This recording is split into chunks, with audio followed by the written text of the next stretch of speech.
الحمد لله رب العالمين والعاقبة للمتقين والصلاة والسلام على من كان نبيا وآدم بين الماء والطين وعلى آله الطيبين الطاهرين وأصحابه وأزواجه وأولياء ملته أجمعين. أما بعد، قال الله تبارك وتعالى في الكلام المجيد والفرقان الحميد: أعوذ بالله من الشيطان الرجيم، بسم الله الرحمن الرحيم.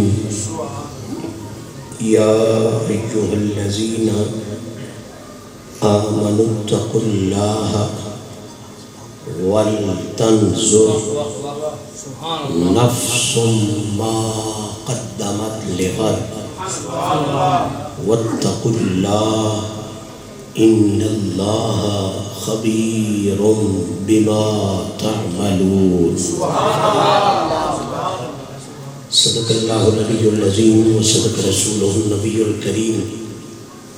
إن الله وملائكته يصلون على النبي يا أيها الذين آمنوا صلوا عليه وسلموا تسليما.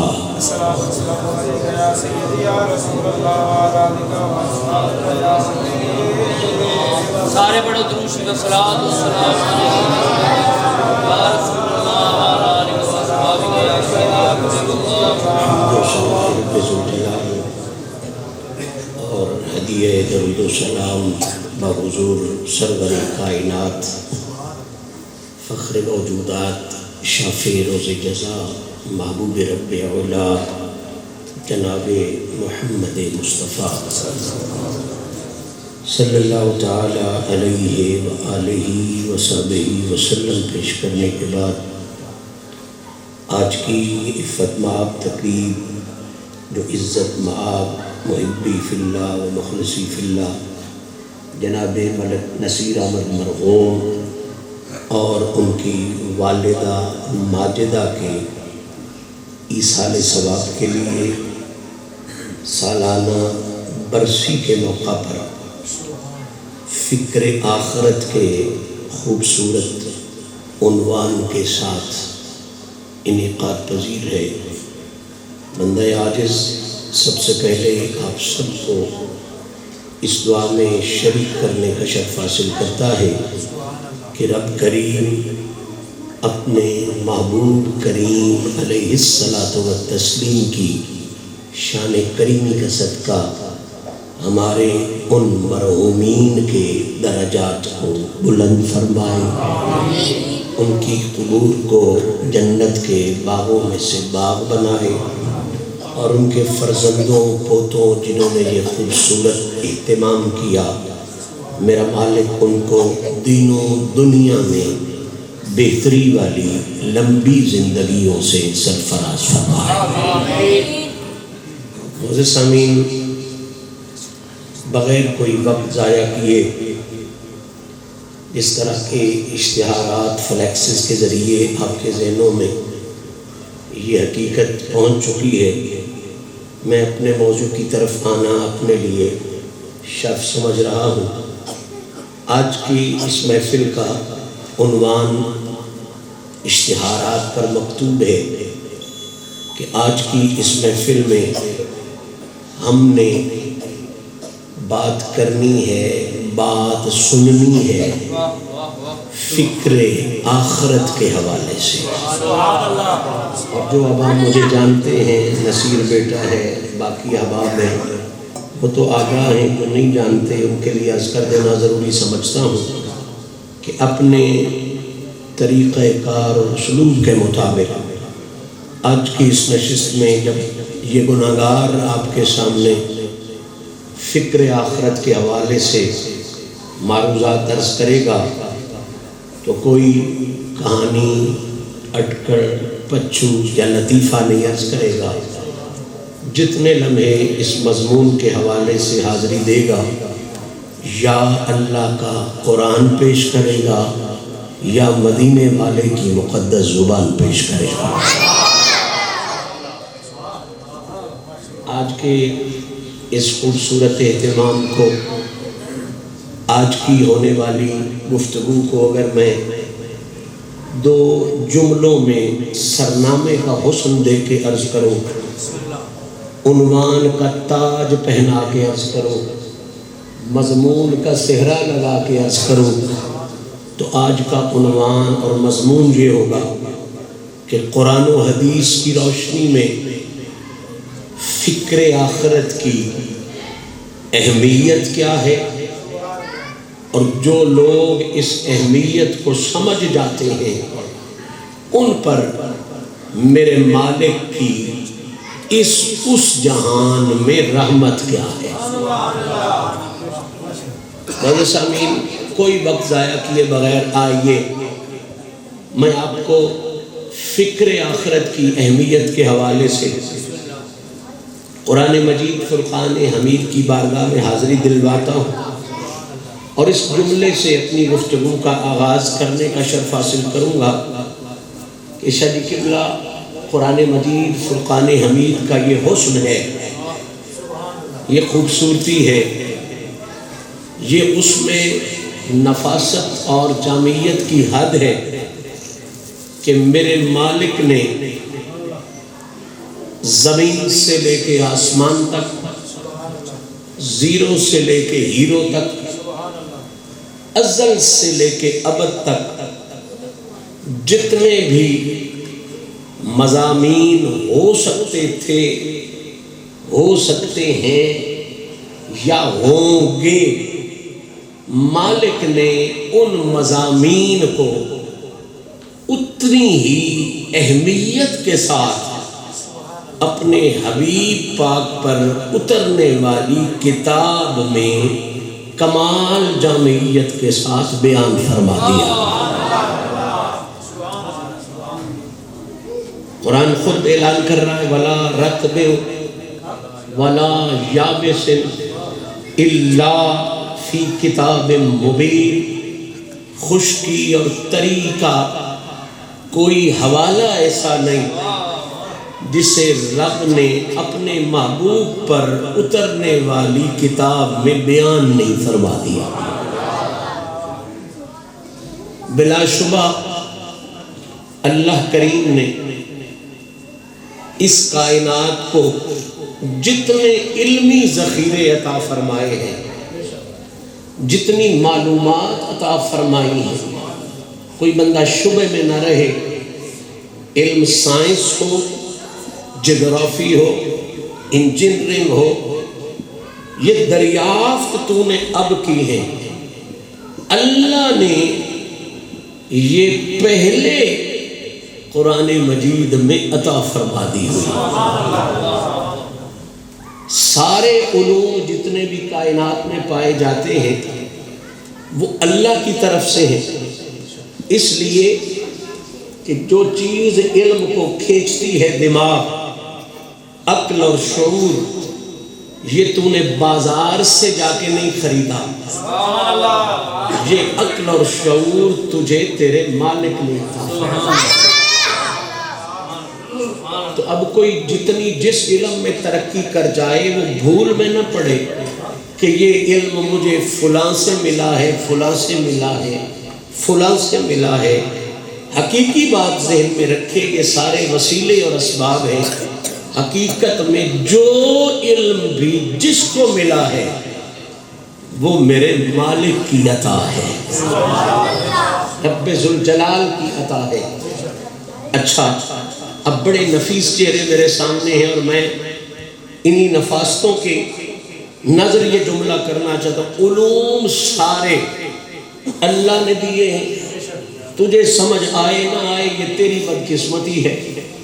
اب سننے والی بات یہ ہے کہ اللہ خود فرماتا ہے کہ جو چوٹی کا علم چوٹی کا علمی مرکز میں نے مخلوق کو عطا فرمایا ہے، علم کا مصدر میں نے جو سب سے بڑا مصدر عطا فرمایا ہے وہ کوئی اور چیز نہیں، الرحمن علم القرآن۔ اللہ کہتا ہے میں نے سب سے بڑے علم کا مرکز انسان کو قرآن کی صورت میں عطا فرمایا۔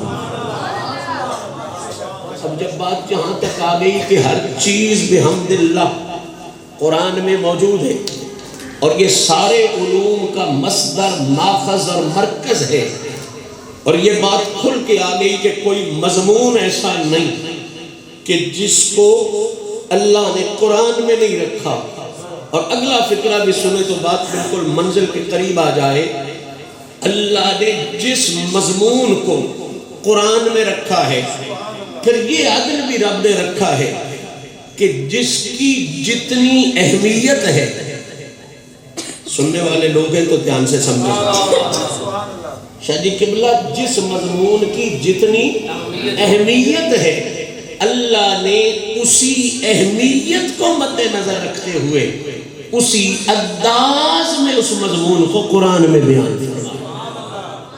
میں ایک فکرہ کہنے والا ہوں، دیکھتا ہوں آپ کا شعور کہاں تک پہنچا ہے۔ قبلہ اس میں کوئی شک نہیں کہ پورے خدا کے دین میں سب سے زیادہ اہمیت مدینے والے رسول کو حاصل۔ حد نہیں ہے اگر سنی اس جملے پہ بھی نہیں بولیں گے تو پھر کس پہ بولیں گے؟ پورے دین میں سب سے زیادہ اہمیت حضور کی ذات کو حاصل ہے۔ وہ لاہور والا مفکر جھلا نہیں تھا جو کہتا تھا بمصطفیٰ برساں خیش را کہ دین ہماؤس اگر بہو نہ رسیدی تمام بولہ بیس۔ اقبال کہتا ہے لوگوں اگر پوچھنا چاہتے ہو کہ مکمل دین اور اصل دین کیا ہے تو بمصطفیٰ برساں اللہ نے سارے دین کی اصل محمد عربی کی ذات کو بنا دیا۔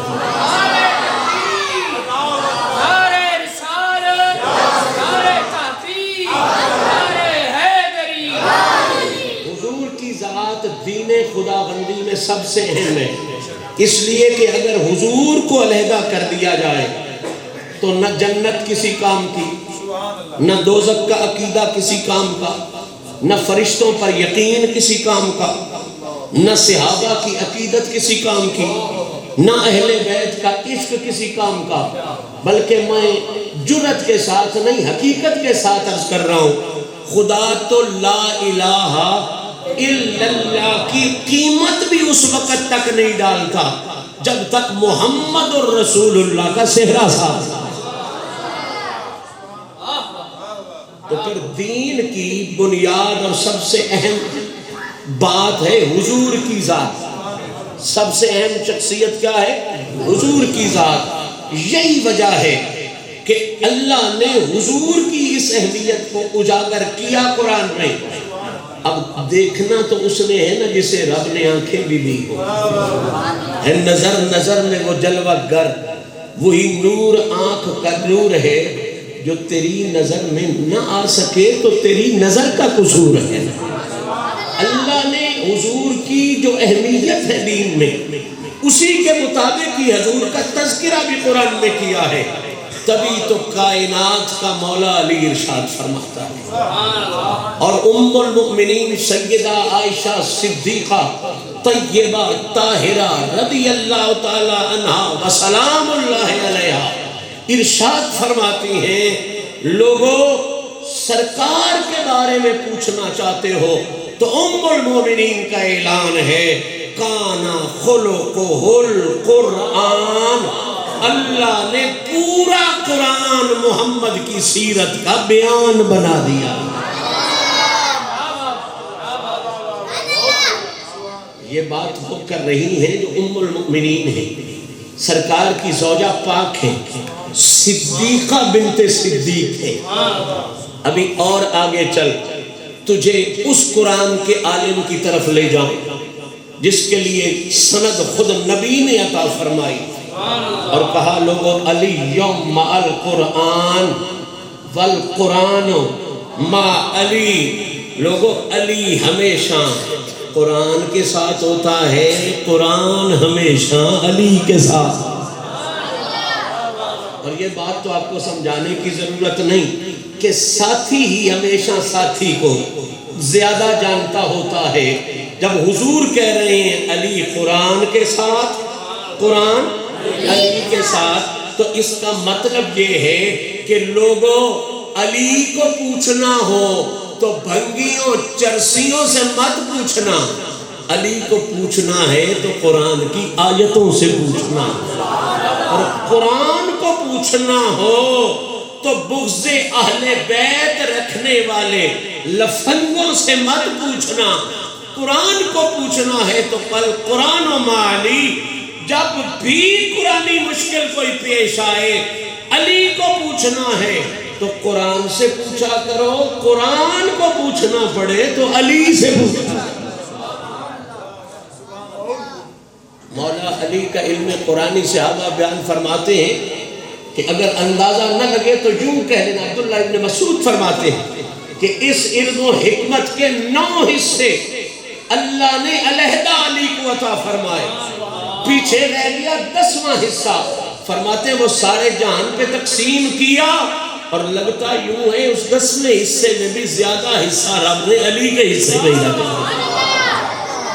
سیدہ عائشہ صدیقہ فرماتی ہے انہو عالم بالقرآن والسنہ بعد النبی صلی اللہ علیہ وسلم، صدیقہ کائنات فرماتی ہیں لوگوں نبی کے بعد جس ہستی کو قرآن اور سنت کا سب سے زیادہ علم نصیب ہوا ہے وہ حسنین کے بابا علی المرتضیٰ کو نصیب۔ اب عائشہ پاک کا قول آپ نے قرآن کے بارے میں سن لیا، اب مولا کائنات کا قول بھی سنے۔ مولا کائنات فرماتے ہیں لوگوں میں نے الحمد سے لے کے والناس تک سارا قرآن پڑھا ہے، والی تیری نظر پہ صدقے، تیری محبت پہ صدقے، تیرے فتوے پہ صدقے، فرماتے ہیں لوگوں الحمد سے لے کے والناس تک میں نے سارا قرآن پڑھا ہے، مجھے الحمد کی الف بھی محمد کی شان نظر آتی ہے، والناس کی سین بھی محمد کی شان۔ ایک جگہ پہ میں نے یہ بات کی حضرت، تو ایک صاحب نے حضور کی تعریف سے ذرا چڑ ہوتی تھی، وہ اٹھ کے کھڑے ہو گئے، کہنے لگے شاہ صاحب یہ آپ غلوب نہیں کر رہے، زیادتی نہیں کر رہے۔ میں نے کہا کہ بلا کیا غلوب کر رہا ہوں؟ کہنے لگا جناب پورے قرآن میں حضور کی شان ہی شان ہے، ہر لفظ میں حضور کی شان ہی شان ہے، تو یہ تو زیادتی ہے، یہ تو غلوب کر رہے ہیں، یہ ٹھیک نہیں ہے۔ تو میں نے انہیں بڑے پیار سے سمجھایا یہ میں نہیں کر رہا، یا امی عائشہ کر رہی ہے یا حسنین کا بابا علی کر رہا، یہ بات تو پکی ہے۔ اور اگلی بات، اگر آپ کو اس میں کوئی سوال ہو، کوئی کویسچن ہو تو وہ سوال کریں، اس سوال کے جواب کے لیے میں نہیں کہوں گا کہ چلو علی پاک سے پوچھتے ہیں یا بی بی عائشہ پاک سے پوچھتے ہیں۔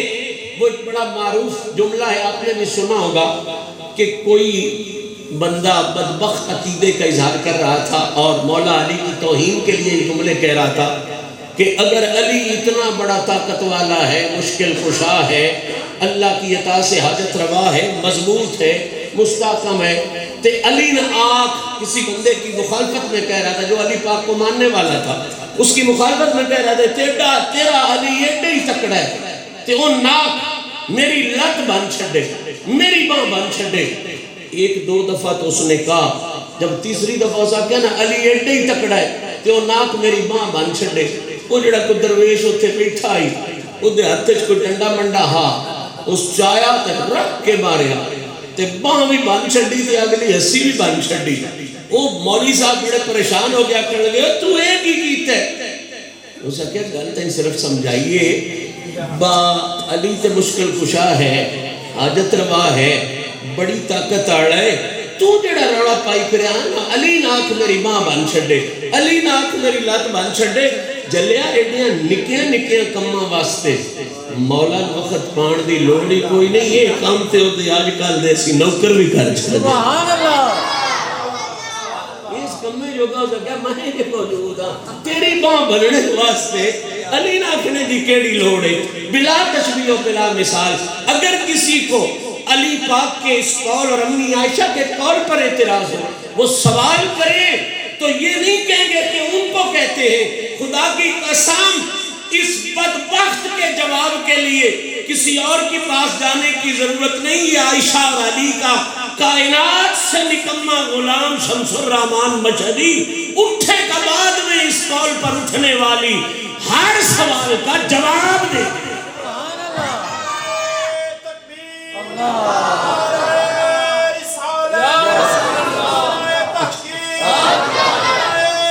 صاحب کہنے لگے شاہ جی میں آپ کو بتاتا ہوں آپ تو ہر لفظ کہہ رہے ہیں نا میں آپ کو پوری صورت بتاتا ہوں. پوری صورت میں نبی پاک کی شان کوئی نہیں. میں حیران ہو گیا پتہ نہیں یہ بدبخت کہاں سے صورت لے آئے گا.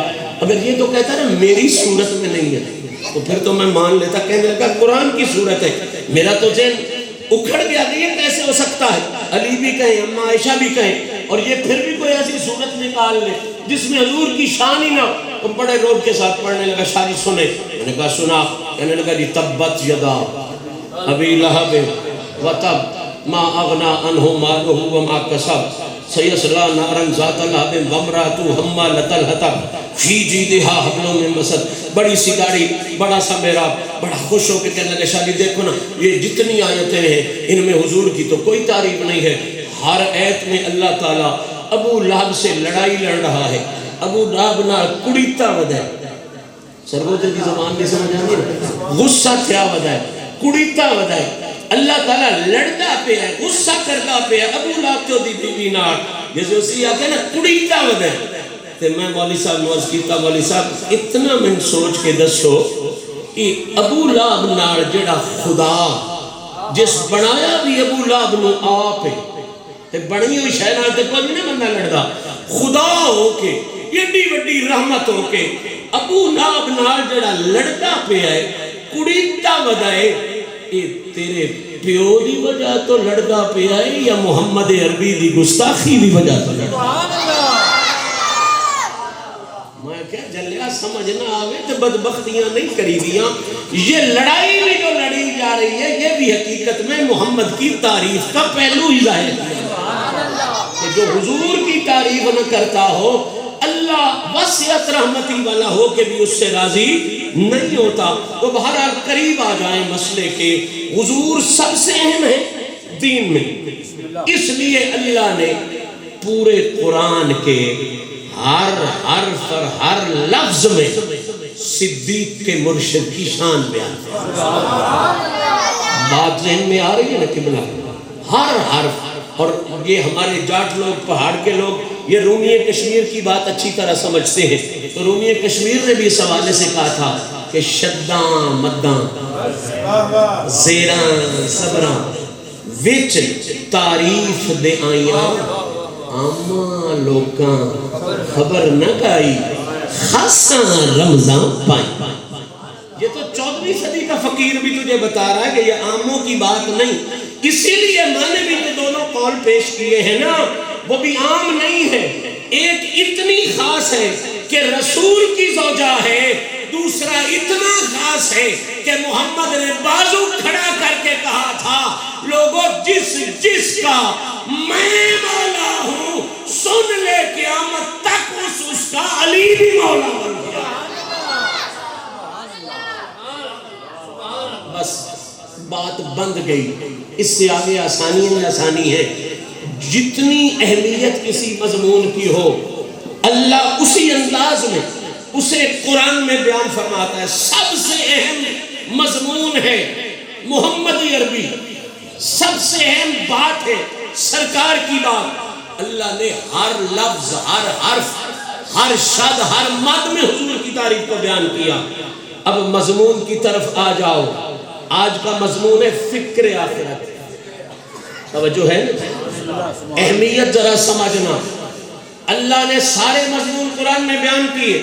سب سے بڑا مضمون ذات رسالت عزت رسالت قرآن کی ہر آیت میں آیا. اب ذات رسالت کے بعد اللہ نے کسی مضمون کو 10 آیتوں میں رکھا, کسی مضمون کی اہمیت کے مطابق 20 آیتوں میں رکھا, کسی مضمون کو اس کی اہمیت کے مطابق 40 آیتوں میں رکھا. یہ جملہ پلے باندھ کے لے جائیں, کسی کی مضمون کی اہمیت کے مطابق اسے 50 آیتوں میں رکھا. یہ جو مضمون ہے نا فکر آخرت, یعنی مرنا, قبر میں جانا, حشر میں اٹھنا, جو روزانہ ہم ہاتھوں سے کرتے ہیں, بھائی کو بھیجتے ہیں, بیٹے کو بھیجتے ہیں, باپ کو بھیجتے ہیں, دوست کو بھیجتے ہیں, لیکن بھیج کے بھی یہ یاد نہیں رکھتے کہ یہ جا رہا ہے میں نے بھی جانا ہے, یہ چلا گیا ہے میں نے بھی جانا ہے. یہ جو مضمون ہے نا مرنے کی فکر, قبر کی فکر اور حشر کی فکر, جس کو میں بھی بلائے بیٹھا ہوں, آپ بھی سارے بلائے بیٹھے ہیں, اس مضمون کی اہمیت کا اندازہ اس بات سے کرنا کہ اللہ نے کسی مضمون پہ 10 آیتیں, کسی پر 20, کسی پہ 50, کسی پہ 60, کسی پہ 70 آیتوں میں وہ مضمون بیان کیا. قبلہ شاہ جی اور سارے سننے والوں نوٹ فرماؤ, یہ جو آخرت کی فکر کا مضمون ہے, اس پر رب نے 1, 2, 10, 20 آیتیں نہیں بلکہ علماء تفسیر فرماتے ہیں سلسل قرآن, یعنی 2222 آیتوں میں اللہ نے صرف اس مضمون کو بیان کیا.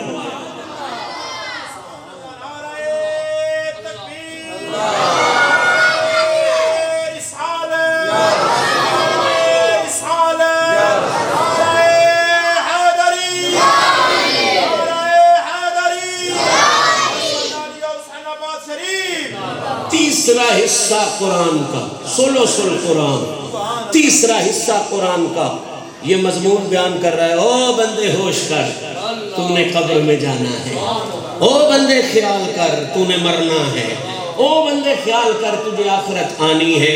تو قبلہ ذرا کلیجہ کر کے سوچیں, 2222 آیتیں اس ایک مضمون کو بیان کر رہی ہیں. اب بھی اگر اس کی اہمیت تیرے ذہن میں آئے نہ آئے تو پھر تیرے بھی نصیب ہیں, میرے بھی نصیب ہیں. سمجھانے کے لیے مثال دے دیتا ہوں, ورنہ چہ نسبت خاک را با عالم پاک. قبلہ میں کوئی بات کروں نا تو لوگ اس بات کی طرف توجہ دیتے ہیں. کیوں؟ کہتے ہیں سیاںا بندہ ہے, اس نے بات کی ہے لہذا بات اہم ہوگی. میں کوئی 2 دفعہ کر دوں لوگ زیادہ توجہ دیتے ہیں. بندہ خود بھی سیاںا ہے, اس کا باپ دادا بھی بڑا دانا اور سمجھدار تھے, اور بات بھی اس نے 1 دفعہ نہیں کی, کتنی دفعہ کر دی ہے. یہ ضرور توجہ والی ہے, اس کو سوچنا چاہیے, سمجھنا چاہیے. اور اگر بات میں بھرے مجمع میں 3 دفعہ کر دوں تو اب تو ہر سمجھدار بندہ کہے گا یار خود سمجھدار ہے, اس کا باپ دادا سمجھدار ہے, ممبر کا بندہ ہے, بات 3 دفعہ کر رہا ہے, یہ بات بڑی ضروری ہے, سمجھنے والی ہے, عمل کرنے والی ہے. بس بلا تشبیہ و بلا مثال جو بات شاہ جی 3 دفعہ کر دیں, ہر بندہ کہتا ہے بڑی ضروری ہے, سننے والی ہے, سمجھنے والی ہے. جو بھائی بات دانیال بھائی یا باقی دوست احباب خادم بھائی, نصیر بھائی, کوئی بھی 3 دفعہ کر دے اور بھرے مجمع میں کر دے تو کہتے ہیں یار بندے سیانے ہیں, جھلے تو یہ نہیں ہیں, سیانے بندے نے بات کی اور 3 دفعہ کی ہے, یہ بات بڑی ضروری ہے, سمجھنے والی ہے, عمل کرنے والی ہے. بلا تشبیہ و بلا مثال جو بات آپ کی مسجد کا خطیب 3 دفعہ کہے وہ بڑی ضروری ہوتی ہے, جو ملت کا ادیب 3 دفعہ کہے وہ بڑی ضروری ہوتی ہے, جو امت کا نقیب 3 دفعہ کہے وہ بڑی ضروری ہوتی ہے, اور جو بات قرآن مجید مرضی والے ہو, جو بات قرآن مجید کہے اور 1-2 دفعہ نہیں 2222 مرتبہ کہے, اندازہ کر لو اس بات کی اہمیت کتنی ہوگی, اس بات کی ضرورت کتنی ہوگی. اب اگلا جملہ آپ کی نظر کر کے پیغام کو کھول دینا چاہتا ہوں. اہمیت آخرت کی فکر کی, مرنے کی فکر کی, قبر کی فکر کی بہت زیادہ ہے, حشر کی فکر کی بہت زیادہ ہے. اللہ نے 4تھائی حصہ قرآن اس پر نازل کیا, لیکن سوال یہ پیدا ہوتا ہے کہ اتنی اہمیت جو اللہ نے قرآن میں اسے دی ہے، یہ ہمارے ذہنوں میں کیوں نہیں آ رہی؟ بسم اللہ۔ یہ ہم وہ واحد مضمون ہے جو ہم ہر وقت بھولے رہتے ہیں، بیٹے دفن کر کے بھول جاتے ہیں، بھائی دفن کر کے بھول جاتے ہیں، جنازے میں جاتے ہوئے بھول جاتے ہیں، کام سارا وہ کر رہے ہیں اور بھولے کھڑے ہوتے ہیں۔ تو آخر وجہ کیا ہے کہ یہ کیوں بھول جاتے ہیں؟ تو پہلا جواب اللہ کے قرآن سے دیتا ہوں، دوسرا جواب محمد اور محمد کے بچوں کی زبان سے دیتا ہوں۔ ذہن تیار ہو جائے گا، جو مسئلہ سمجھ میں آ جائے گا۔ قرآن نے جواب دیا، یا ایھا الذین آمنوا اتقوا اللہ ولتنظر نفس ما قدمت لغد۔ اصول خطاب یہ ہے کہ جس کا بعد سے تعلق ہو اسے پکارا جاتا ہے۔ یہاں اللہ نے آمنو کہہ کے پکارا، یہ سمجھانے کے لیے کہ یہ جو آخرت کی فکر والی دولت ہے نا، یہ ہر ایرے غیرے نتو غیرے کے نصیب میں نہیں آتی، چاہے اتنی بڑی داڑھی ہو یا اتنا بڑا محراب ہو، بہت سے مرید ہو یا بہت سے خلیفے ہوں۔ اللہ کا قرآن واضح کر رہا ہے یہ جو آخرت کی فکر ہے نا، ہر لمحے موت کی فکر رکھنا، قبر کی فکر رکھنا، اگلے جہان کی فکر رکھنا، یہ ہر ایرے غیرے کے حصے میں آتی ہی نہیں ہے۔ آمنو پہلے ہے، ولتنظر بعد میں ہے۔ یہ ترتیب بتا رہی ہے آخرت کی فکر جب بھی کسی کو ملتی ہے ایرے غیرے کو نہیں ملتی، یہ اسے ہی ملتی ہے جسے پہلے رب ایمان کامل عطا فرماتا ہے، پھر آخرت کی فکر کی دولت عطا۔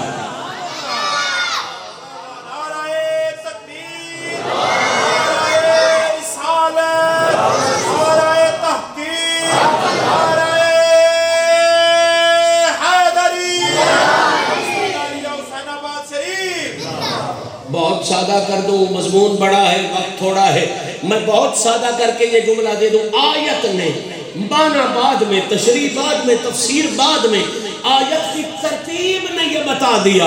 آمنو پہلے آیا، ولتنظر بعد میں آیا کہ دنیا والوں یاد رکھنا آخرت کی فکر کوئی بھوسے جیسا مال نہیں، یہ بہت قیمتی مال ہے۔ یا اللہ یہ مال کنہیں ملتا ہے؟ آمنو للکار کے کہتا ہے دنیا والوں، یہ مرنے کی فکر، یہ قبر کی فکر، یہ حشر کی فکر ایسی نعمت ہے کہ بے ایمان اس فکر کو لے نہیں سکتا، اور جو صحیح ایمان والا ہے وہ اس فکر کو کبھی چھوڑ نہیں سکتا۔ کنہیں ملتی ہے؟ اب آ جاؤ اس مرحلے پر جہاں میں ذوق کو بھی تازہ کرنا چاہتا ہوں، پیغام بھی کھولنا چاہتا ہوں۔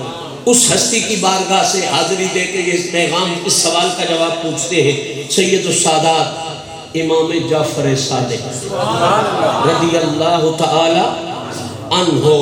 میں شاید ہمارے مجموع میں اس نام سے لوگ کچھ اور سوچ لیتے ہیں، میں ذمہ داری کے ساتھ بات کرنا چاہتا ہوں۔ جعفر صادق کسی فرقے کا امام نہیں، جعفر صادق محمد کے غلاموں کا امام ہے۔ میں دلیل کے طور پر اور آپ کو سمجھانے کے طور پر عرض کر رہا ہوں، بر صغیر میں 2 بادشاہ ایسے ہوئے ہیں کہ جن کا لنگر ہر گلی پہنچا۔ ایک بادشاہ کا نام ہے خواجہ معین الدین چشتی، شاہ جی بیرا شریف پڑھے ہیں، بیت بھی ہوں گے، تو یوں کہہ لیں ان کی جھولی میں بھی لنگر اجمیر کے خواجہ کا پہنچا ہے، میری جھولی میں بھی لنگر اجمیر کے خواجہ۔ ہندوستان میں جن 2 بادشاہوں کا لنگر بہت عام ہوا ہے، ان میں پہلی ہستی ہے خواجہ جس نے ایک نظر کے ساتھ 99 لاکھ ہندوؤں کو محمد عربی کا غلام بنا دیا، جس نے ایک نظر کے ساتھ 99 لاکھ ہندوؤں کو مدینے والے کا غلام بنا دیا۔ سیال شریف، جلال پور شریف، گولڑا شریف، یہ سارے لوگ شریفوں کے ڈیرے ہیں۔ یہ اجمیر والے دولہ کے نظاروں کے پھیرے ہیں۔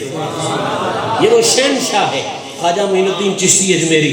یہ حضور داتا صاحب کے بارے میں ان کا پتہ ہے عقیدہ کیا ہے؟ یہ 40 دن وہاں حاضر ہوئے، داتا صاحب کے پاس نہیں، داتا صاحب کی قبر کے پاس. آپ نے لفظ کی قدر نہیں کی، میں نے مسئلہ بیان کر دیا. داتا صاحب کے پاس نہیں، یہ بہت چھوٹے تھے ان سے عمر میں، بعد میں پیدا ہوئے، تو داتا صاحب کے پاس نہیں، داتا صاحب کی قبر 40 دن رکے رہے وہاں، کاروبار نہیں کرتے رہے، اللہ اللہ کرتے رہے، فقیر سے استمداد چاہتے رہے، ہدایت اور رہنمائی چاہتے رہے. 40 دن کے بعد جب اٹھے تو ایک کمال کا خوبصورت پیغام دے کے اٹھے. کہنے لگے گنج بخشے فیض عالم مظہر نور خدا، ناقصاں را پیر کامل کاملاں را رہنما. 2 باتیں کرنا چاہتا ہوں. پہلی بات تو یہ کہ آج جو لوگ ہم پہ فتوے لگاتے ہیں، منصور علی شاہ تو کیوں لوگوں کو قبروں پہ بھیجتا ہے، شمس الرحمان شاہ تو لوگوں کو کیوں فقیروں کی قبروں پہ بھیجتا ہے. پہلا سوال تو سادگی سے انہیں دینا، بابا ایسے ہی نہیں بھیجتے. خواجہ اجمیری بھی درویش کی قبر پہ جا کے ڈیرے لگا کے بیٹھے. یہ میرے دور کی فکر نہیں ہے، یہ 1000 سال پہلے کی فکر ہے. ہر قبر ڈیرے والی نہیں ہوتی، لیکن کچھ قبریں ایسی ضرور ہوتی ہیں کہ جب تک قبر والا باہر رہے تب بھی دیتا رہتا ہے، قبر کے اندر چلا جائے پھر بھی محمد اور اللہ کی عطا سے عطا فرما. خواجہ اجمیری بن نواز اتنے دن قبر پہ تشریف فرما رہے اور پھر جب اٹھے تو اگلا مسئلہ بھی حل کر دیا. فرمایا دنیا میں سخی ہوتے ہیں جو خیرات دیتے ہیں، جس قبر پہ میں بیٹھا رہا ہوں اس قبر والا ایسا جو خیرات نہیں دیتا، یہ خزانہ ہی دے دیتا ہے، خزانہ دینے والا ہے، فیض عالم. لوگ ایسے سخی ہیں جو 2 بندوں 10 بندوں کو دیتے. فرماتے جس مزار پہ میں بیٹھا رہا ہوں اس مزار والا 2 4 نہیں سارے جہان کو دے. خواجہ اجمیری فخر کر رہے ہیں داتا صاحب کی ہستی کا کہ یہ گنج بخش ہے، یہ فیض عالم ہے، یہ مظہر نور خدا ہے. دوسری کمال کی ہستی جن کا فیضان اس علاقے میں بہت زیادہ ہے، ان کا نام ہے غوث اعظم شہ بغداد. بلا شبہ سلسلہ عالیہ قادریہ کے افراد بھی کثرت کے ساتھ الحمدللہ موجود ہیں. تو شہنشاہ بغداد، غوث زمانانی، قطب ربانی، شہباز لامکانی. آپ بھی داتا صاحب کے بارے میں جو جملہ کہتے ہیں وہ سن لیں اور میں منزل کے قریب لے کے آپ کو چلا جاؤں. غوث پاک فرماتے ہیں لوگوں اللہ نے مجھ پہ اتنا کرم کیا ہے، مجھے یہ منصب دیا ہے، اس سب کے باوجود سن لینا. غوث پاک کا جملہ پڑھنا.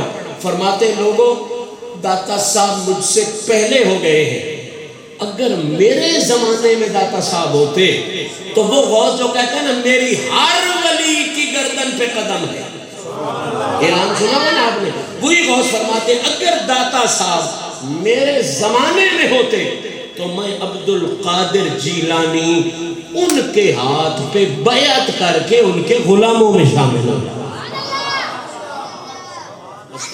ایک سیڑھی میرے ساتھ چڑھ گئے ہیں، اگلی سیڑھی چڑھیں گے تو ہم بارگاہ امام جعفر صادق میں پہنچ جائیں. صاحبہ زین زی وقار غوث پاک بھی فخر کریں داتا صاحب پر، خواجہ اجمیری بھی فخر کریں، اوڑی بلیا مطلب میں سننا غوث پاک بھی فخر کرے، خواجہ اجمیری بھی فخر کرے. اگلا جملہ سننا چاہتے ہو کشف المعجوب شریف ہے، جس پر غوث فخر کرتا ہے، جس پر شہنشاہ اجمیر فخر کرتا ہے، وہ علی اجمیری ابو حنیفہ کی تقلید پہ فخر کرتا ہے.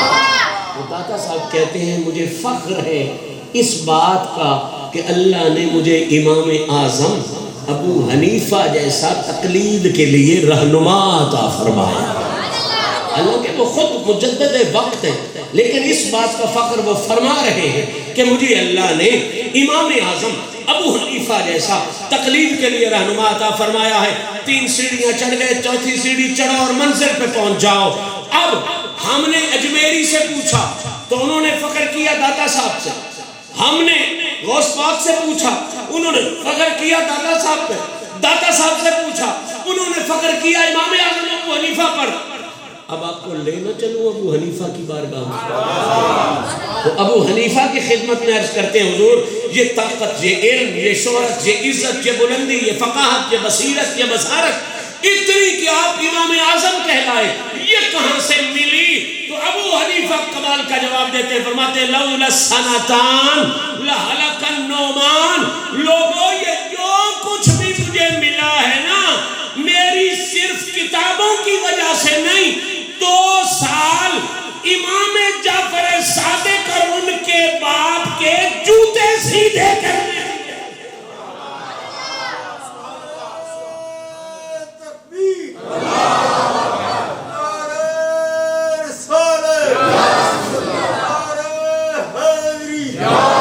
یہ ہے امام جعفر صادق، یہ ہے امام جعفر صادق جس پر ابو حنیفہ بھی ناز کرے۔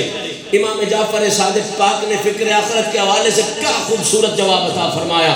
آپ فرماتے ہیں بڑے مجمع میں، لوگوں پتہ ہے اللہ کس سے راضی ہوتا ہے؟ وہ لوگ ادب والے تھے، سر جھکا کے کہنے لگے حضور پتہ بھی ہو تو آپ کے کہتے ہوئے ہم کون ہوتے ہیں بولنے والے؟ آپ بتائیں اللہ کس سے راضی ہوتا ہے؟ دھیان سے سننا جملہ، یہ سچوں کے سچے کا قول ہے، ہم تو کچے لوگ ہیں، یہ سچے قبیلے کے سچے فرد کا قول ہے۔ فرمایا لوگوں جب رب کسی سے راضی ہوتا ہے نا تو ضروری نہیں اسے کوٹھی دے، اسے گاڑی دے، اسے اولاد دے، اسے جائیداد دے، نہیں۔ حضور فرمائے آپ سچے خاندان کے سچے امام ہیں، فرمائے رب جس سے راضی ہوتا ہے اسے کیا دیتا ہے؟ اب سننا اور اس مضمون کی اہمیت سمجھنا۔ امام جعفر صادق فرماتے ہیں اللہ جب بھی جس سے بھی راضی ہوتا ہے اسے اور کچھ دے نہ دے ایک چیز ضرور دیتا ہے۔ حضور کیا؟ فرمایا جس سے رب راضی ہوتا ہے اسے اس دنیا میں سکھ صحت کے ہوتے ہوئے آخرت کی فکر عطا فرماتا ہے۔ اسے سکھ ہوتے ہوئے، صحت ہوتے ہوئے فکر عطا کر دیتا ہے کہ میں نے مرنا بھی ہے، میں نے قبر میں بھی جانا ہے، میں نے حشر میں بھی جانا ہے، میں نے سوال جواب بھی پیش کرنے ہیں، اس بارگاہ میں حاضری بھی دینی ہے۔ اب یہاں سے پتہ چل گیا کہ فکر آخرت کوئی معمولی چیز نہیں۔ پہلی بات تو یہ ہے کہ یہ ایمان والوں کی نشانی ہے، اور جعفر صادق نے تو بالکل ہی کھول دیا کہ یہ صرف ایمان والوں کی بات نہیں بلکہ اللہ جن سے جتنا راضی ہوتا ہے، ہائے ہائے ہائے، جن سے جتنا راضی ہوتا ہے اتنی زیادہ انہیں آخرت کی فکر عطا فرماتا ہے۔ جتنا زیادہ جس سے راضی ہوتا ہے اتنی اسے آخرت کی فکر عطا فرما دیتا۔ نہیں سمجھ آئی تو صرف 2 منظر پیش کروں گا اور 4:10 پر میری گفتگو تکمیل تک پہنچ جائے گی۔ پہلے خلیفہ راشد سیدنا ابو بکر صدیق رضی اللہ تعالیٰ عنہ، جانتے ہو یہ کس ہستی کا نام ہے؟ ذہن میں ہے قبلہ؟ قبلہ یہ وہی ہستی ہے جس کے لیے حضور نے فرمایا تھا کہ لوگوں جنت میں درجات میں اتنا فرق ہوگا کہ جو نیچے والے درجے والے ہوں گے وہ اوپر والے سب سے اوپر والے درجے والے کو جب دیکھیں گے تو انہیں ایسے محسوس ہوگا جیسے زمین پہ کھڑا ہوا بندہ کسی ستارے کو دیکھ رہا۔ حضور کا یہ اعلان، صدیق اکبر قریب ہوئے، عرض کی یا رسول اللہ، وہ پھر اوپر والے درجے میں تو نبی ہوں گے، وہ جو نیچے والے درجے والوں کو، وہ نیچے والے بھی جنتی ہوں گے، نعمتیں انہیں بھی ساری مل رہی ہیں، لیکن وہ اوپر والے تو پھر نبی ہوں گے، رسول ہوں گے۔ حضور مسکرا پڑے، فرمایا ہاں نبی بھی ہوں گے، رسول بھی ہوں گے۔ اب کلیجہ کر کے جملہ سننا، میرے نبی کی عطا ہے، مالک ہے جنت کا جس کو جو مرضی دے دے۔ فرمایا بلا شبہ وہ جو تاروں کی طرح نظر آئیں گے نبی ہوں گے، رسول ہوں گے، لیکن ابو بکر تجھے مبارک ہو، میری وفاداری کی وجہ سے اللہ نے انت منہم، تجھے بھی وہی درجہ عطا فرما دیا۔ وہ ابو بکر جو جنتیوں کو تاروں جیسا نظر آئے، جنتیوں کو، بھلا اس کو کوئی قبر کی فکر ہو سکتی ہے؟ مجھے کہنے کی اجازت دیں، حافظ صاحب علماء روزانہ بیان کرتے ہیں قبرستان میں ایک حافظ دفن ہو جائے 40 مردوں سے عذاب ٹل جاتا ہے۔ میں پوچھنا چاہتا ہوں 40 مردوں تک تو حافظ کی رینج ہے، حافظ کی رینج ہے، 40 ادھر والے 40 ادھر والے 40 ادھر والے بخشا دیتا ہے۔ جو حافظ قرآن کے قریب دفن ہو اس کو مسئلہ کوئی نہیں رہتا، جو خود محمد کے ساتھ مل کے دفن ہو اس کی عزت کا عالم کیا ہوگا۔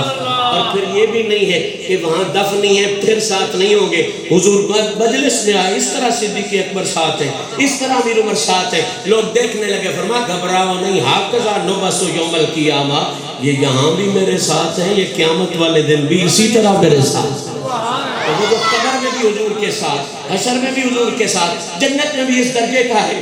اسے بھلا کوئی فکر کی ضرورت ہے؟ سوچے نا, جب کوئی فکر کی ضرورت نہیں, کوئی پریشانی کی ضرورت نہیں, کوئی گھبرانے کی ضرورت نہیں. لیکن حیران ہوں گے آپ یہ جملہ سن کے کہ وہی ابو بکر صدیق. آج تو یہ قالین آ گئے نا, پہلے مسجدوں میں پھوڑ ہوتے تھے, جانتے ہیں نا, پھوڑ کے پھر چھوٹے چھوٹے تنکے بھی علیحدہ رہ جاتے. وہ ایک تنکا پکڑ کے کائنات کا یہ بے مثل اور بے مثال وفادار مصطفیٰ صدیق اکبر پاک رو کے عاجزی کے ساتھ کہتے جا رہے ہیں, کاش میں یہ تنکا ہوتا, کاش میں یہ, توجہ, کاش میں یہ. کسی حاضر باش نے کہا, حضرت آپ عشرہ مبشرہ میں سے, رسول آپ کے ساتھ تھی, آپ رسول کے ساتھ تھی, قبر میں ساتھ, حشر میں ساتھ, ساری گارنٹیاں حضور نے دی ہیں, آپ کیوں تنکا ہونے کی خواہش کر رہے ہیں؟ سننا, اور بڑے دھیان سے سننا, فکر آخرت انہی کے پاس ہے جن پر اللہ زیادہ راضی ہے. ابو بکر صدیق بہت عاجزی کے ساتھ جواب دیتے ہیں, میں اس لیے کہہ رہا ہوں کہ کاش میں یہ تنکا ہوتا, کیونکہ اس تنکے نے قبر حشر کا حساب تو کوئی نہیں. مجھے سمجھ نہیں آتی جو آج کل خطیب اور نعت خان ہمارے کہتے ہیں تو محفل میں آ گیا ہے, اب بس چھوڑ ساری قبروں والے معاملے, نہ اب جنت کی ضرورت رہی ہے نہ کسی چیز کی ضرورت رہی ہے. دکھ لگتا ہے منبر سے یہ زیادتیاں کیوں ہو رہی ہیں. ہمارے رہنما صدیق و علی ہے. صدیق کیا کر رہے ہیں, اتنی شان, اتنی گارنٹیاں ہونے کے باوجود کہہ رہے ہیں کاش میں یہ تنکا ہوتا, مجھے حشر کا حساب تو نہ دینا پڑتا. خدا کی قسم صدیق کی وجہ سے تو لوگوں کے حساب آسان ہو جانے ہیں. صدیق کیوں کہہ رہا ہے؟ تمہیں یہ سمجھانے کے لیے کہ قبر اور حشر کی فکر رکھنا یہ ہر کسی کا کام نہیں. خدا جس سے جتنا راضی ہوتا ہے اسے اتنی زیادہ قبر حشر کی فکر نہیں. چونکہ شاہ صاحب بھی کہہ رہے تھے اور میں بھی وہی پیغام ذرا کھول کے کرنا چاہتا ہوں. ہم ہیں اہل محبت. کیا ہے؟ اور محبت کا اصول یہ ہے کہ وہ یار سے بھی پیار کرتے ہیں, یار کی ہر نسبت سے بھی پیار کرتے ہیں. تو جو محبت والے ہیں اہل سنت و جماعت ہیں, ان کا تو حسن یہ ہے کہ یہ تو اس گلی کے کتے سے بھی پیار کرتے ہیں جو کتا حضور کے شہر کی گلی سے. تو میں تو نہیں سمجھتا کہ اس مشرب کا بندہ ہو اور پھر وہ اس سوچ کے ساتھ کوئی بدتمیزی یا بدہجانی کرتا پھرے, برائی کرتا پھرے. میں تو یہ فکر دینا چاہتا ہوں وہ مشرب جو یار کی گلی کے کتے کا ادب سکھاتا ہے, جو بندہ حضور کے شہر کے گلی میں 14ویں صدی میں چلنے والی بلی اور کتے کا ادب کرتا ہے, وہ ان کا کتنا ادب کرتا ہوگا جو رسول کے کاندھوں پہ بیٹھے ہیں, اور ان کا کتنا ادب کرتا ہوگا جن کے کاندھوں پہ خود رسول بیٹھے ہیں. ہم چونکہ کانے نہیں ہیں نا, دونوں آنکھوں والے, حضور کی ہر نسبت کا حیا ہے. اگر صدیق کو پڑھا ہے اس حوالے سے تو پھر علی کو بھی پڑھیں گے اسی حوالے سے. یہی تو ہمارا حسن ہے, یہی تو ہماری خوبصورتی ہے.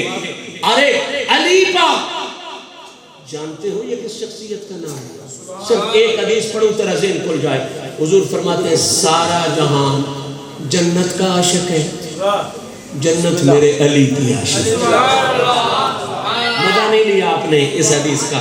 میں اس کا ترجمہ اور تشریح کر دیتا ہوں. بھئی ہر عاشق اپنے معشوق کی چاہت میں ہوتا ہے یا نہیں ہوتا؟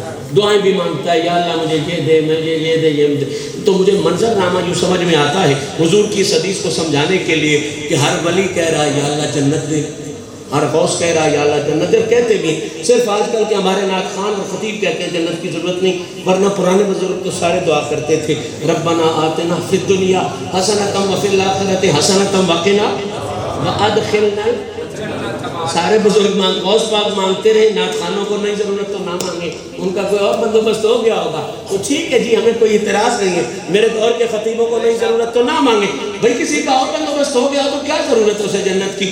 ویسے میں یہ بات گارنٹی سے کہتا ہوں، غوث جلی بھی جنت مانگتے رہے ہیں، میرے علی بھی جنت مانگتے ہیں۔ کسی کو کوئی اور بندوبست ہو گیا تو ٹھیک ہے، موج کرے، ہم ضد نہیں کرتے، لیکن جنت سارے بزرگوں نے مانگی، صحابہ نے مانگی ہے، تابعین نے مانگی، ادخلنا الجنہ، قرآن کا حصہ آ گیا، حدیث کا حصہ آ گیا، ساری دنیا مانگتی ہے۔ تو میں نے منظر سمجھانا ہے، ہر ولی کہہ رہا ہے یا اللہ جنت دے دے، غوث کہہ رہا ہے جنت دے دے، تابعی کہہ رہے ہیں جنت دے دے، مفسر کہہ رہے ہیں جنت دے دے، محدث کہہ رہے ہیں جنت دے دے، ساری کائنات کہہ رہی ہے یا اللہ جنت دے دے۔ حدیث کا منظر سمجھنا، ساری کائنات کہہ رہی ہے یا اللہ جنت دے دے، اور یہ جنت خدا کے آگے ہاتھ پھیلا کے کہہ رہی ہے یا اللہ علی دے دے، یا اللہ علی دے دے، یا اللہ وہ علی جس سے جنت کو عشق ہے۔ اور میں ایک فکرہ اور کہوں آپ کے ذہن کی تازگی کے لیے، باپ کی وراثت جو ہے نا وہ ہمیشہ تقسیم ہوتی ہے۔ اگر دو بیٹے ہو جائیں تو باپ کی وراثت دو حصوں میں، لیکن بیٹے کی مالکی کبھی تقسیم نہیں ہوتی۔ اس کے لیے حضور کا فرمان ہے، مالوں کا و اولادوں کا لأبی کا، تیرا مال بھی تیرے باپ کا ہے، تیری اولاد بھی تیرے۔ ہائے ہائے، مجھے کہنے کی اجازت دیں گے، علی خود جنت کا معشوق ہے، اور دوسرا تعلق سننے لگو گے تو آپ کو کیف آئے گا۔ علی کے دو بیٹے ابھی 4 سال کے ہیں کہ محمد کریم انہیں سند دے رہے ہیں، الحسن والحسین سیدہ شباب آل الجنہ، یہ جنت تو مالکی ہے حسن اور حسین کی، جنت تو ملکیت ہے، اس کی سرداری میں ہے، حسن اور حسین کی ملکیت ہے۔ شاہ صاحب نے فقہ ضرور پڑھی ہوگی، باپ کی وراثت تقسیم ہوتی ہے، بیٹے کی ملکیت باپ کے لیے تقسیم، مالوں کا و اولادوں کا لأبی کا۔ اگر جنت ہوتی باپ کی وراثت تو ہم کہہ سکتے تھے کہ علی کو بھی حصہ ہی ملے گا۔ آئے ہائے ہائے، اب جنت ملکیت ہے حسن اور حسین کی، اور بیٹے کے لیے حق ہے تیرا مال بھی باپ کا، تیری اولاد بھی باپ کی، اور جس کے بیٹوں کی مالکی جنت ہے، اندازہ کرو اس بابے کو اللہ نے کیا کیا ملکیت میں عطا۔ وہ علی جس کے ذکر سے گناہ معاف ہو جائے، ذکر و علی کی عبادت، علی کا ذکر عبادت ہے۔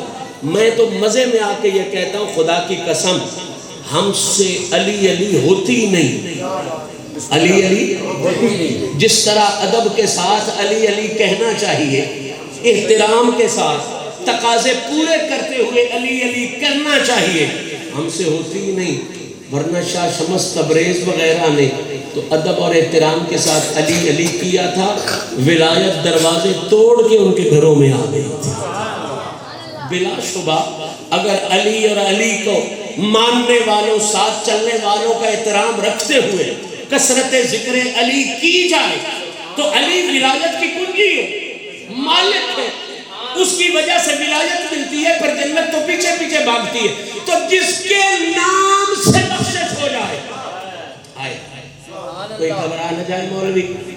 میں نے حدیث پڑھی ہے، علامہ جامی نے لکھا ہے، مشکات میں بھی آئی ہے، قیامت والے دن ایک بندے کو صرف اس لیے جنت مل جائے گی کہ اسے ایک ولی کا نام آتا۔ علامہ جامی نے ایک ولی صاحب، اب بغیرتی نہ کرو، رسول کی آل کی باری آئے تو پھر ڈنڈی نہ مارو، اپنے اپنے پیر کے لیے سارے کہتے ہو، ولی کا نام آتا ہو اللہ جنت دیتا ہے۔ پھر سوچ کے سن، جسے ایک ولی کا نام آتا ہے اگر اسے جنت مل جاتی ہے تو جس سے وہ مہدی سے لے کے علی تک، زین العابدین کا نام بھی آتا ہو، محمد باقر کا نام بھی آتا ہو، جعفر صادق کا نام بھی آتا ہو، موسیٰ کاظم کا نام بھی آتا ہو، علی رضا کا بھی نام آتا ہو، خود علی کا بھی نام آتا ہو، پھر ڈنڈی کیوں مارتا ہے؟ اگر صحیح عقیدے کے ساتھ کسی کو ولی کا نام آتا ہے، وہ بخشا جاتا ہے، تو پھر صحیح عقیدے کے ساتھ جس کو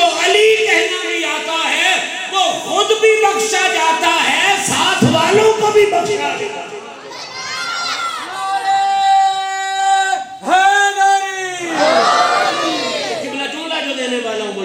کہ جب علی آتا ہو، جس کے نام سے قبر میں آسانی ہونی ہے، جس کے نام سے حشر میں آسانی ہونی ہے، جس کے نام سے، اور جس کے 500 سال کے بعد منگتے بھی کچے کوٹھے بنا کے جنت میں مال دے دیتے ہیں۔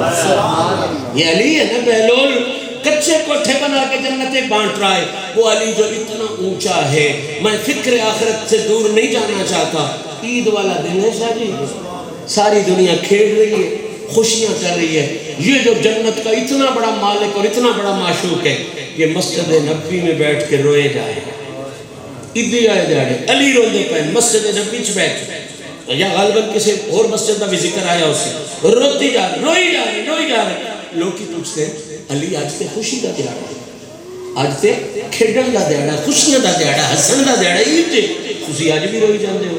جواب سنو، علی پاک نے فرمایا بیٹا خوشیاں تو وہ منائے جس نے قبر حشر کا امتحان پاس کر لیا۔ ایمان سے مجھے بتائیں علی کو کوئی مسئلہ ہے؟ بڑی بول لی کوئی مسئلہ ہے حشر کا؟ جس کے نام سے مسئلے حل ہوتے ہیں وہ رو رہا ہے، تو تجھے یہ بتا رہا ہے یہ جو فکر آخرت ہے نا، اس کا حسن یہ ہے کہ جس پر جتنا رب راضی ہوتا ہے اسے اتنی زیادہ آخرت کی فکر نصیب۔ اللہ کریم میری اور آپ کی حاضری کو شرف قبولیت عطا فرمائے، اور میں نے جو محنت کرنی تھی وقت کے مطابق کی، اللہ ہم سب کو فکر آخرت رکھنے کی توفیق نصیب فرمائے۔ خدا کی قسم بلے شاہ کہتا تھا نا گل ایک نقطے وچ مکدی ہے، اگر یہ ایک نقطہ ذہن میں آ جائے کہ تجھے مرنا یاد ہو جائے، تجھے قبر یاد ہو جائے، حشر یاد ہو جائے، خدا کی قسم تیری نماز قضا ہو ہی نہیں سکتی، تیرا روزہ قضا ہو ہی نہیں سکتا، تو دھی بہن کا شرم توڑ ہی نہیں سکتا، تو کبھی سود کما کھا ہی نہیں سکتا۔ یہ ساری غلطیاں اس لیے ہیں کہ ہمارے ذہنوں سے یہ محو ہو گیا ہے، مٹ گیا ہے کہ میں نے بھی مرنا ہے، میں نے بھی قبر میں جانا ہے، میں نے بھی حشر میں جانا ہے۔ دعا بھی ہے اور منت بھی ہے، سید زادہ ہو کے حکم بھی دے سکتا ہوں، مہربانی کریں اپنی زندگیوں میں انقلاب پیدا کریں۔ آج کے بعد ہر کام کرنے سے پہلے یہ بات میں سوچے کہ اس کا پہلی تاریخ کو کیا ملے گا، اس کا سوڑی میں کیا ملے گا، ہاڑی میں کیا ملے گا۔ ہر کام کرنے سے پہلے صرف اتنا سوچ لیں میں جو یہ کام کر رہا ہوں اس کا بدلہ مجھے قبر میں کیا ملے گا، حشر میں کیا ملے گا۔ خدا کی قسم اگر خراب ہوئے تو میرے گلے میں آپ کے ہاتھوں میں ہوگی، لیکن اگر یہ یاد رکھا تو صراط مستقیم سے کبھی دائیں بائیں نہیں ہوں گے۔ اللہ کریم ہمیں اس نعمت کو سنبھالنے کی توفیق عطا فرمائے۔ وآخر دعوانا ان الحمدللہ۔